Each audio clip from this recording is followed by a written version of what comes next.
Doctor Mohammad ইউনূসের সংক্ষিপ্ত জীবনী লিখুন। উত্তর: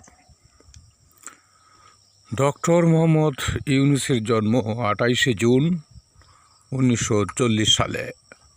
অধ্যাপক ডক্টর মোহাম্মদ ইউনূস বাংলাদেশি নোবেল পুরস্কার বিজয়ী ব্যাংকার ও অর্থনীতিবিদ।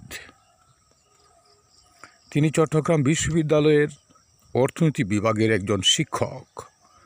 তিনি ক্ষুদ্র ঋণ ধারণার প্রবর্তক। অধ্যাপক ইউনূস গ্রামীণ ব্যাংকের প্রতিষ্ঠাতা। মোহাম্মদ ইউনূস এবং তার প্রতিষ্ঠিত গ্রামীণ ব্যাংক যৌথভাবে 2006 সালে নোবেল শান্তি পুরস্কার লাভ করেন।